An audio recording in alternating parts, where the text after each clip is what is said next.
Hey guys, and welcome back to ProAm-Garage. Today we're looking at one of the stolen vehicles that got returned, well found and then returned back to us. So now I have the job to go through the vehicle and list everything missing or broken or whatever relating to the theft, so the insurance company can let us know if we can or can't repair it. So on first look, you can see there's a lot of fingerprints, dust all over the car. It's just everywhere. It's down the side, it's all through the car. Where are we? The interior is pretty tidy, so they haven't really done much there, but they've done things like, you know, when they've ripped off the rear wing, they've damaged the boot. It looks like they've tried to paint it unless this is off a different car. I'm not really sure. Could be, but yeah, they've ripped it off. You can see they've damaged it here. I don't know if you can see that. They've damaged, there's a big dent there. So we're just going to go and order a new new boot or trunk, whatever you want to call it, as well as a rear wing as well. So looking into the boot, there was a bunch of parts in here. This is damaged from things sitting on it, and also we're missing the boot carpet, so all that stuff's missing. Thankfully we've still got a starter motor. We've got the battery clamps. I don't even know what this is. This is broken. No idea what that's from. Yeah, what else have they done? This looks like it's been burnt here. Not really sure what's going on there, but we're probably going to replace that as well. No real dents or anything, so that's a bonus. They have tried to remove the Evolution stickers, as you can see here, so we're going to be having to get some new ones of those. And then if we work into the driver's side, as you can see, we'll put it on the ground. There were some nuts and bolts in here, so I need to go through the car obviously and double check everything. But it's not too badly damaged. They have removed the stereo. There was a different stereo in there. So we need to replace that, and then also the little storage pocket as well that's missing, but everything else is pretty good. Interior's tidy. They have removed the speakers and everything else relating to those, so we're having to price up some new speakers and some risers and covers and all that sort of stuff to make it look factory again. What else? Okay, so here's the interesting thing. When they took this car, they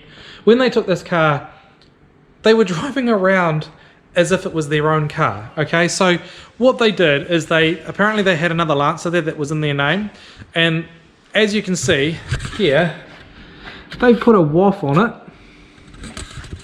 and they had a registration sticker as well. Okay, so I don't know if I'm allowed to do this, but I don't really care. If it's got their number plate on it, here we go. What does it say? Reg number MHT844. Can you see that? MHT844. So that's the car that it was on. So if you look up that number plate and you find where they live, I don't really care what you do.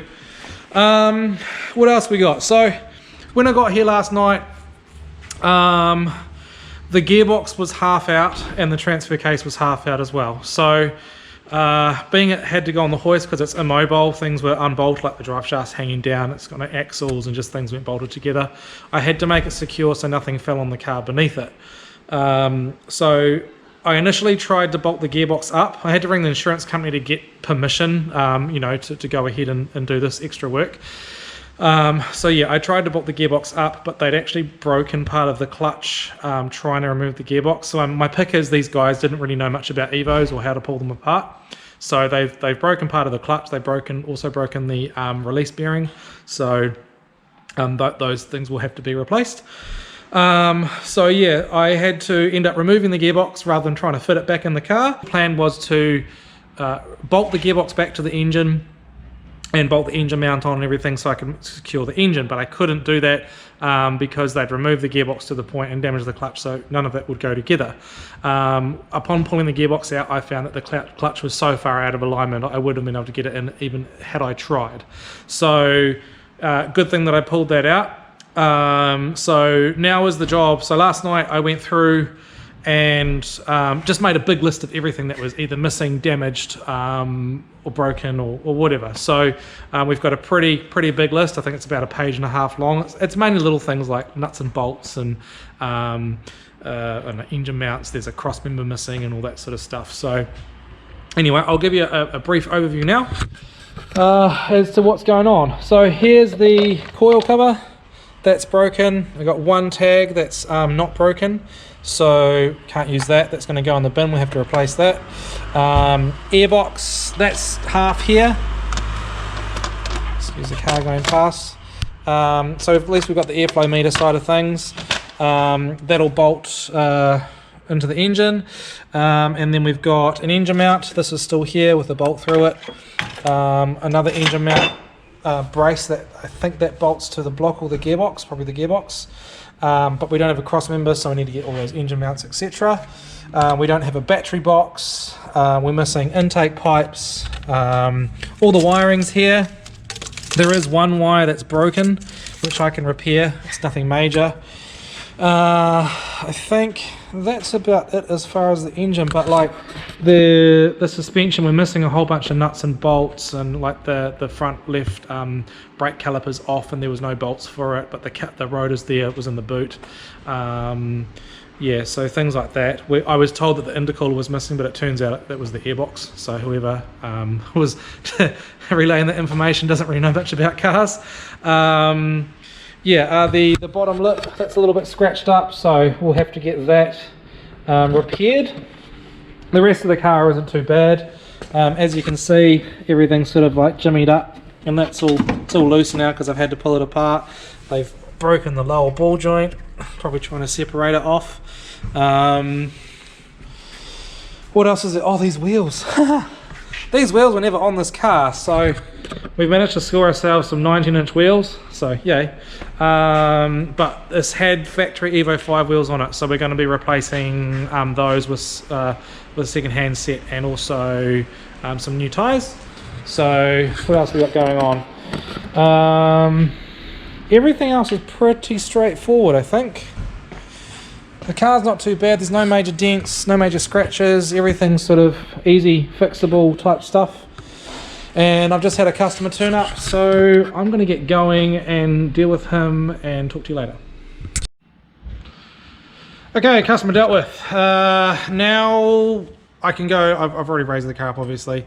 Now I can talk about the stuff that's happened under the car, suspension and all that sort of stuff. Well, we're lucky that the slave cylinder's still here and the gear linkages are still here, but if you look at the clutch assembly, you can see how off-center the clutch plate is. Now, when I first looked at attaching the gearbox, this clip which holds the release bearing was actually on the spline of the gearbox on the output shaft, so input shaft. So I had to actually remove the gearbox anyway to get any of this to work. So and this wouldn't have gone in very easily. You can see I haven't touched anything. There's numerous scrape marks and all that sort of stuff. This is all bent, but I mean I can bend all this stuff straight. It's not the end of the world. And now I got the gearbox off, it's actually going to be easier to do that anyway. What else we got? There is a wire that's been cut or broken somewhere. There's a couple of, oh here, these ones have been cut, so I have to fix that, but that's nothing major. What else we got? Oh, missing the cross member, so the one that goes from here to here, that's missing. That holds the gearbox in place, all the engine mounts and stuff. What else we got? Oh, suspension, missing a brake line clip. The brakes, I don't know if this was what they did or whether that was what the police did, or I don't know. That's out of the way. All these are broken from being, I'm guessing, forced apart with the improper tools or whatever. So we're looking at replacing those. These rack ends, yep, they're the same deal. They're all split and broken. These bolts here were missing from here, obviously, so I'll need to bolt those back in. I need to find some of those. There were some nuts and bolts in the back of the car, but we'll see what I can use. There's a brace here. That's still, obviously, we can still retain that. I'm guessing that goes there. Yep, so I'll bend that out of the way.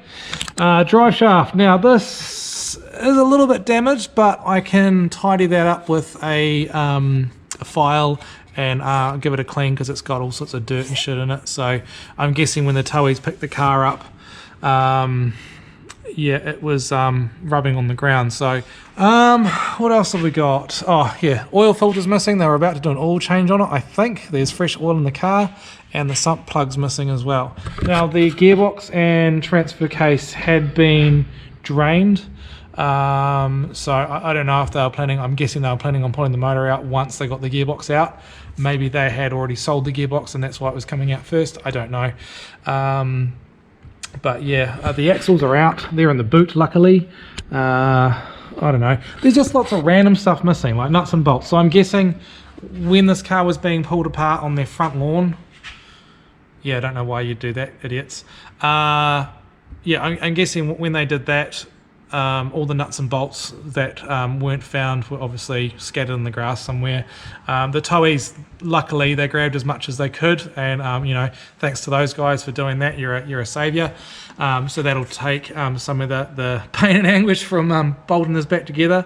So luckily we've got some other bolts too we can compare from side to side. So this passenger side has got far less stuff than the driver's side, so we can compare nuts and bolts to the ones that we have to see if anything matches up. So hopefully we can get this all bolted back together.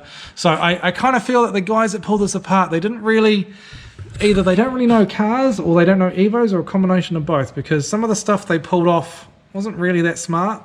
And I guess what I'm not looking forward to, as I've done a few stolen recovered vehicles, and it's always the case when you're putting everything back together and there's bits and pieces missing you just weren't expecting, that you just can't account for until you start actually putting it back together. So luckily I have an Evo specialist that I deal with down in Christchurch. He's been great, been using him for years. Super helpful, thanks Jeremy. So I think it's Evo Parts New Zealand. So I will be dealing with him and we'll be getting the majority of the parts through him because he seems to have pretty much everything that we're going to require. So I'm also going to be sending him some photos and just saying, hey look, you know, can you just double check there's anything that we haven't missed on the list I've given you, and then that way hopefully we can get the extra bits that maybe we can't see. There might be some shrouds, there might be some extra bits and pieces that I've not put on the list, basically because I don't work on these every day, so I don't know every little piece that's missing. So what else we got? Oh, it looks like it might be, I don't break ducts there. There's, apart from that, there's nothing really else out of miss underneath the car. Everything else is there. Now one thing that does do my head in is, if you're a car thief and you're watching this, why do you do this? Why do you paint the calipers? Like, if you do that, you're looking more dodgy than you already are. If anyone sees some painted brake rotors like that, then, I mean, it's pretty safe to say they're probably stolen, right? So I have to do my best efforts to get that paint off because it's ugly. And then basically I'm going to do a rebuild series on this. I don't know if it's going to be 1 or 2 videos or more. It just really depends on how long it takes me to get this done. Yeah, so I need this in and out of my shop as fast as I can, so I'm hoping by sometime next week, it's Thursday now, that we'll be able to get authorization to buy all the parts. I need this car off my hoist, I've got other jobs, and now this car's a mobile. I just need it sort of up and running so I can move it in and out of the shop. So unfortunately with the parts that are missing, I can't really get it running or moving that easily at the moment without spending lots of time on it. So hopefully insurance comes through and says, yep, repair it, and then we can get it fixed and then bang it out the door. So I'm going to get going for now. I've got to stop saying but yeah, I'm going to get going for now, and thank you for watching. You know what to do. Like, share, subscribe, and feel free to comment. Again, this is early days for us, me, whatever. So really good to get some feedback from you. Just want to know what you think and what you want me to change, do differently, or whatever. If you want me to talk less, talk slower, then it's all stuff I need to know. So thanks again for watching. We'll talk to you soon.